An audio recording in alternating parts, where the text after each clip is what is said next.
Hello everyone, welcome to Toyeen Talks. Báwo ló ṣe ń lọ lọ́dọ̀ yín? Okay, this is just a quick one. I'd like to thank you all for watching. Till I'll see you in my next video. Stay safe, stay blessed. I love you all. Bye. Waste sweat, waste struggle to build a 3-bedroom apartment.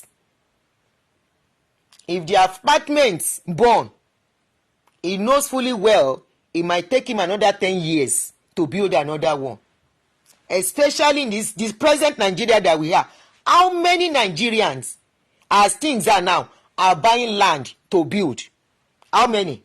Except people in diaspora. Except people in diaspora. It's just a question, no, that I'm asking you guys. Because they know Maga must pay. And I'm very sure, very soon, your pastor will be boasting of his church building being the best. I'm very sure. He will start boasting and telling you, it is the Lord's doing. It is the Lord's doing, but now member they contribute. Which kind mindset be that? Which kind arm robber sense be that? You will tell people, say something that God doing, but now people go contribute the money. And I'm very sure it won't be the people alone. I want to believe even public fund where they're supposed to use to establish hospital and good schools, good roads, security and everything for you to enjoy in that country, we still go into that building. You see how una dey do una self and una go hold on to government alone, say na government dey do you. Public fund from politicians, from public office holders, we still go into that building. I can bet my life on that. And you are still the same people. Yes, stolen wealth. You are still the same people that will now come. Nigeria is corrupt. Where are they taking the corrupt fund to, if not churches? Who are they contributing and donating the corrupt fund to, if not your churches? All these Pentecostal churches, who are they contributing the fund to? Who are they giving it to? Who are they donating it to? Very soon now, your pastor will say it's the Lord's doing. People will contribute money. He will say this is the Lord's doing and it is marvelous in our sight. And by the time he is building that building, he will make sure, except they are not going to pull it down, they want to repair. If they are pulling it down, trust me, he will make sure the church building will beat NHS church and the other churches. And you that you are struggling, you know, I don't even pity, let's say, the politicians, the rich people. I don't pity the rich people. Now, people like you and I, even people wey me sef better pass, wey dey inside church, na dem my pity pass. Those ones that will now struggle, they will create guilty conscience in your mind and will tell you, you have to contribute. That is how God will bless you. And you too will now struggle and struggle and struggle and struggle to make sure you contribute in your poverty, in your lack.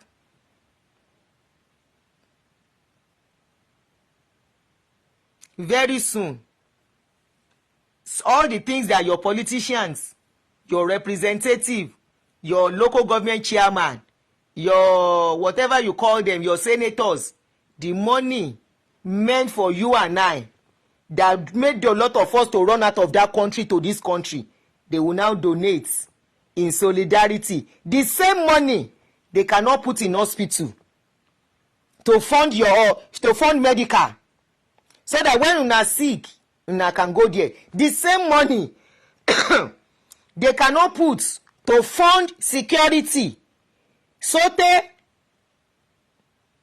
then carry Stephen Fatomilola by. I'm waiting for people like you so that I can block you guys. This is your last time of seeing my page. You think I'm joking with you people? Buru.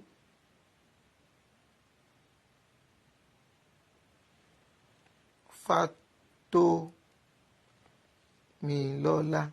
Mo ti ń dúró de irú yín. Mo fẹ́ block yín dáadáa. Welcome.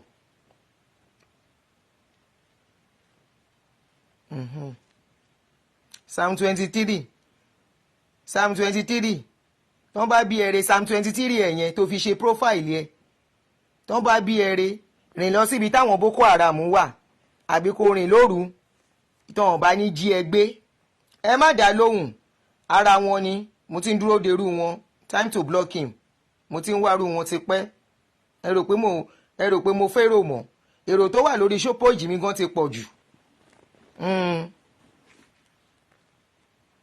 mo ti block ẹ̀. The same owo, the same fund they refuse to pump into security for you, they will now carry part of that fund, they will come and use it to buga in the church and donate, and within 1, 2, 3 years, within 1 year they will finish the church building. You need schools, enough school in that country. Education is not being funded. Security not funded. Electricity not funded. What else is not funded? They carry your money, they fund into a religious wahala, and you will still be the one to come out and say, God, who is the government if not people? I be then tell you health, God bless you. I be then tell you say government na building. Your pastors know that it is very easy to build church in that country as long as you are connected. Good roads, thank you my brother. Good roads, as long as they are connected, they know it is very easy to build a church of 1 billion than to build an hospital of 500 million. It's very easy to raise fund to build church than to empower the youth. It's very easy to build church in that country, church of 10 billion, 100 billion, than to empower and create jobs in that country. No water, shegbo, and you will be the same people that will come to this public and abuse just the president that is up, not knowing what many of them are doing too. Of course, I'm not saying the president is clean. You see how they collaborate to make sure you continue to be in poverty. So that as you are in poverty, many of you will be running outside to go and continue the slave in outside countries. God of Elijah, send down fire. God of Elijah, send down fire. I wonder when you start getting afraid of fire. Shebina, they call fire down.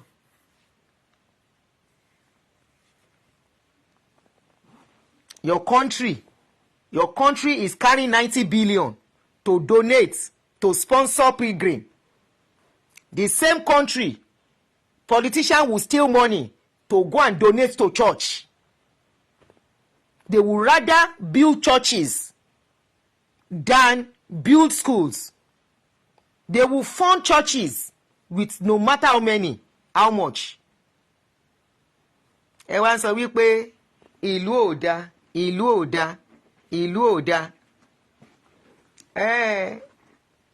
Nigeria go better, Africa go better.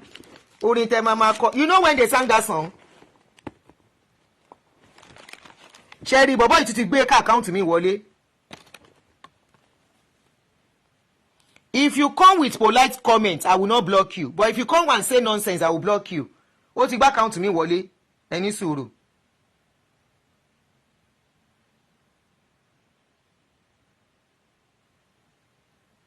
Is it by force you come to my page?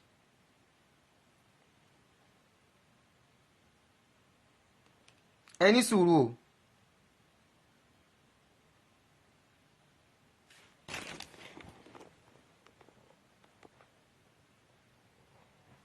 mo fẹ́ block account tó fi wọlé yẹn. Keep coming back, I will keep blocking you. Òun náà ni mo fẹ́ block yìí. Ṣé ti gbọ́ ó lóun ní a lot of accounts, òun á tún padà wá. Mo ti block ẹ̀. àwọn nọ́mbà péjì jẹ́ fún mi ó ka lára ló ṣe ń sọ̀rọ̀ ìmí inú wọn ò ní sọ̀rọ̀ wọ́n á máa ṣiṣẹ́ burúkú lábẹ́lẹ̀ ni mo ti block ẹ̀. The same people that will come to social media Nigeria is not good Nigeria is not good àbó ti good ni àbó ti good ni àbó ti good ni ṣó ti good ṣá ẹ ṣe bẹ̀rẹ̀ ẹni orí yọ ó di lé kí lẹ gbọ́ ẹni orí yọ ó di lé instantly wọ́n ti bẹ̀rẹ̀ building fund if it is an individual if truly the way they tell you God work is the same way they operate every one of us our life should be better every one of us should not be struggling the only people who don't struggle are your pastors because there is always free fund there is always free fund available for them. Why can't you use this? Why can't you, this your pastor use the same faith to build his church? Shebi they say God is God that is building church. God is building his church and the gates of hell will not prevail against it.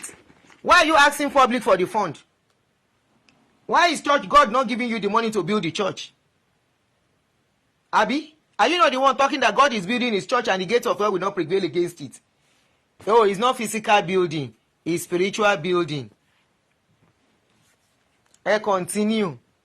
Mo bá yín dé mọ́. But be rest assured that your public fund that is meant for everyone will go into that building that they are about to start again. And be rest assured, it is the era of competition of building, church building. Now the era we dey.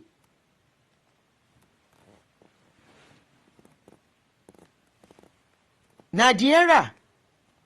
Benga Ojo, I said it earlier when I started. I said if that church is for individual, will it be so fast to build it? But this is the same pastor that has a bank. He will not use the bank money to build the church. Now public go still donate to build the church. Anyway, happy Sunday to every one of us. Ṣàlàáfíà la wà. Adunni fẹ́ máa lọ. Mo kàn ní kí n yọjú kí yín ni. And for some of you that are looking at my picture and saying Adunni, ṣebí she used to be a Christian. Èmi ò wáyé. I have not come to this life to suffer.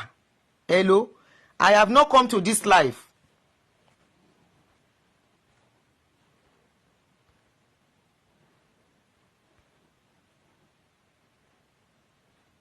Mo ń bọ̀ jèrè. Mo fẹ́ ṣe nǹkan kan.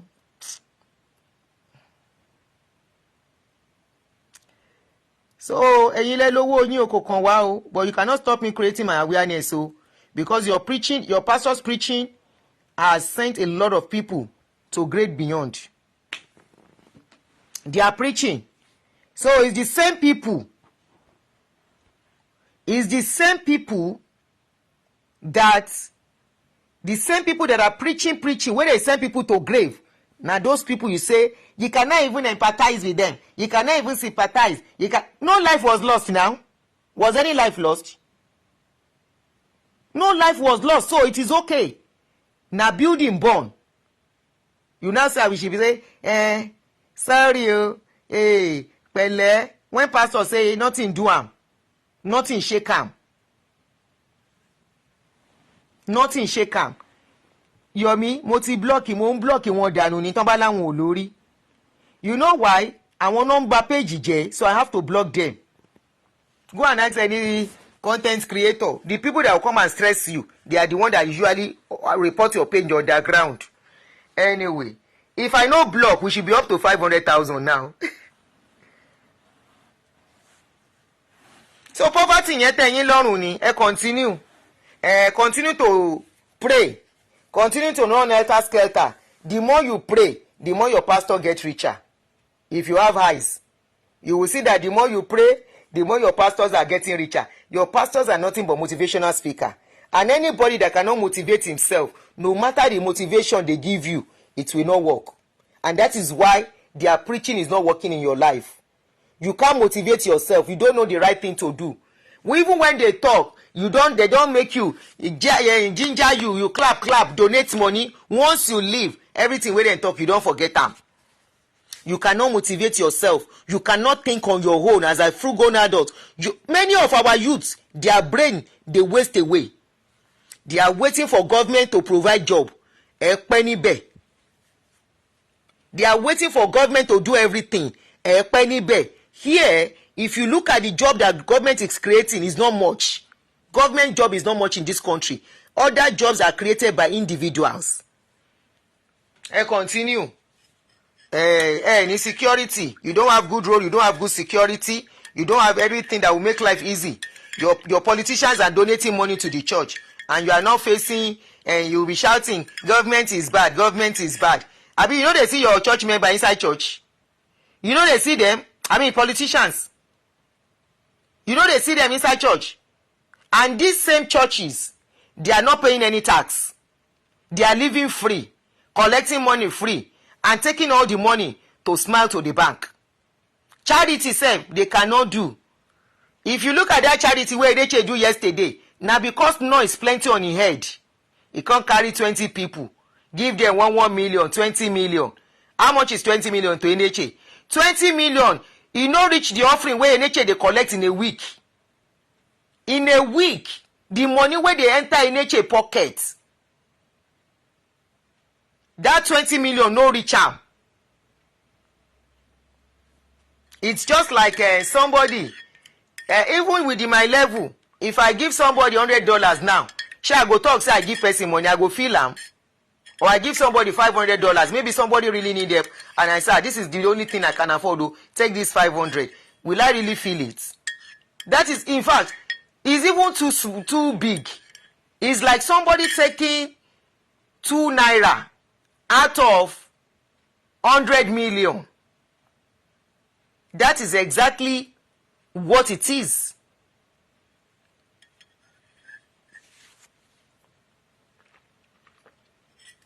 Charity, they no do.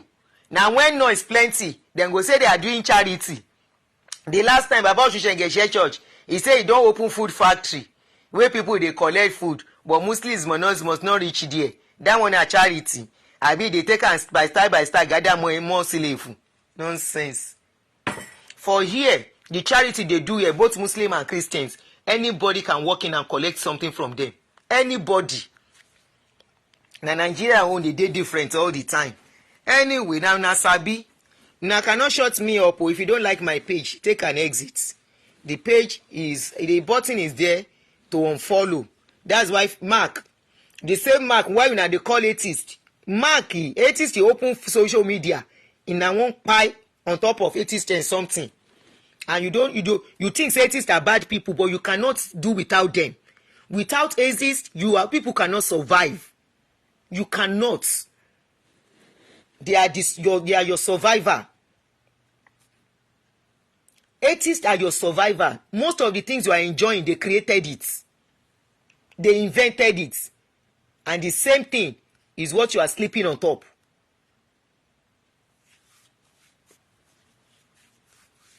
They are better, far better than you. They do charity too now. Without anybody, without noise. They donate and they do a lot of things without noise. Your pastor buy dryer, he showcase some. Buy dryer out of how many million? Somebody that has a dome, that is dome. You know how much they say it worth? Somebody collecting offering and tithe of over maybe 100 million every week. He can't give 20 million to people. Anyway, problem gbogbo yin nìyẹn. But one thing is that you cannot stop me talking. This is my own opinion. Okay? Just like I don't come to your pastor's page. Distraction, yeah, I know. Just like I don't come to your pastor's page to come and talk whatever they want to talk against them. They take us to preach. Your pastors, they take us to preach. They take a lot of people. Other religion, even other denomination, the same Christianity, then they use them preach. Then they use them preach. So who are you to say we should stop talking about them? Who are you to tell us to stop talking about your pastor? I'm just asking, no.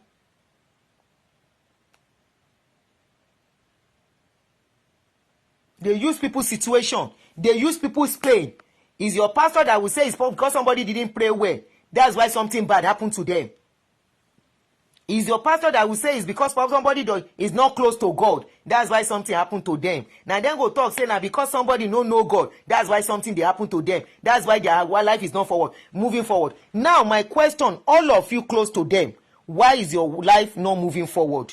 It's just a simple question. You know, say for this page now question and the ask. The same people you call atheists, they have pure hearts. They have what is called humanity in their mind. But all you use people wey they call na self, wey they call na self griot, all these people, na mind no good at all. As long as somebody no accept wetin you believe, already you don sentence them, already you don condemn them, and those people are even living better than you. You want us to keep quiet while your pastor, even if they can't help people to build hospitals in their community, they will still be preaching what will pie people.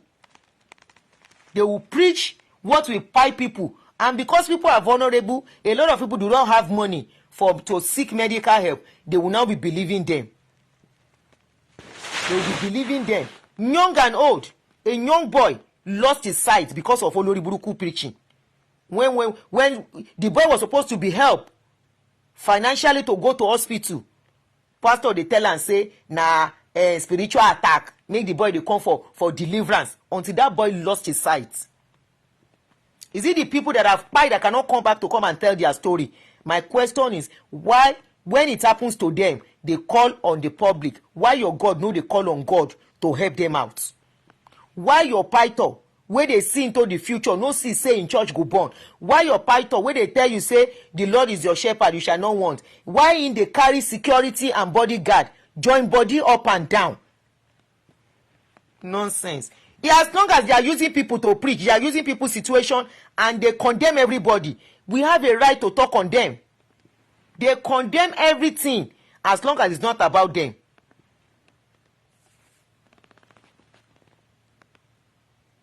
Anyway,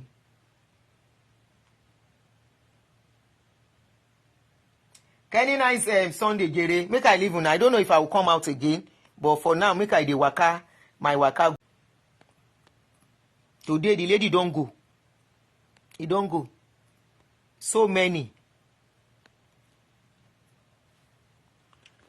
Shetiria Ino Samuel Sunday, you are a man. I expect you to think better. You said my opinion is not correct. You complain about every means, you are saying every pastor in Nigeria have spoken about them. Get your facts right. Have you built your own home? You see when the way you people talk as if irrationally. What has that got to do with what you are saying? Your opinion is not correct. You complain. Oyinbo Egun correct. Please go back to school first because your English is even confusing you, not me.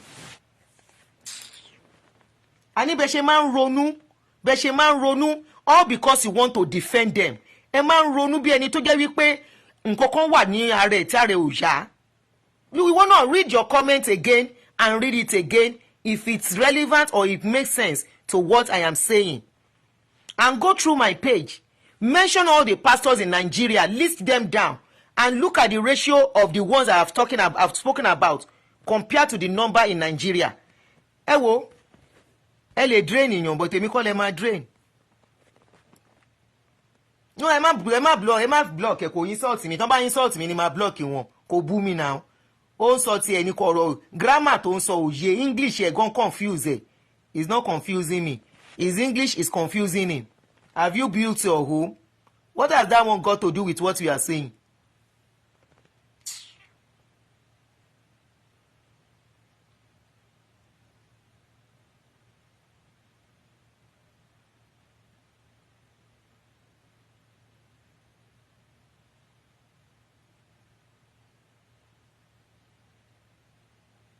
Anyways, ẹ ṣe máa wèmí àti àwọn followers mi tó bá yá wọ́n I don't think this lady has joy in her life. I don't think she has joy in her life.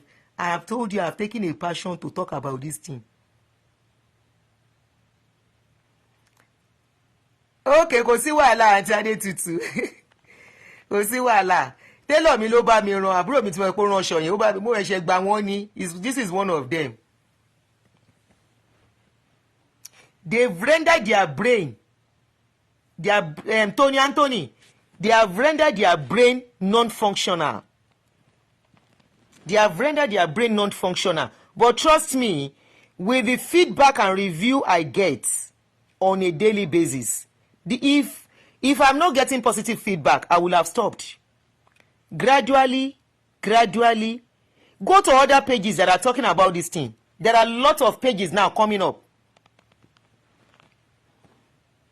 A lot of pages, a lot of young ones being bold to talk about what is going on. And I hope and pray it continues. I hope no matter how much they are bullied, they will not stop. Because if to say I be person where they fear, I for don't stop with this na bully. Maybe if to say na Nigeria where I dey, if I dey Nigeria, when I know say na fit send a killer to come and buy me, I fit no continue, I fit don't stop. But for here I know say I save. You think say you can continue to create fears in people to stop them talking? Anyways, love you guys.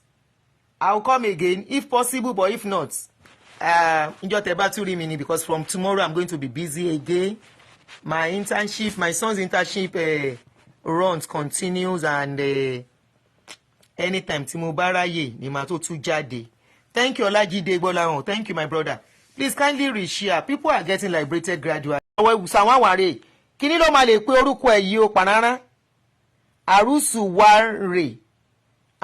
Àrùsùwárè WF jẹ́ kí n pe WF kéyìn mi má kà. Flash Yomi kò ní gbàgbé ẹ ṣeun.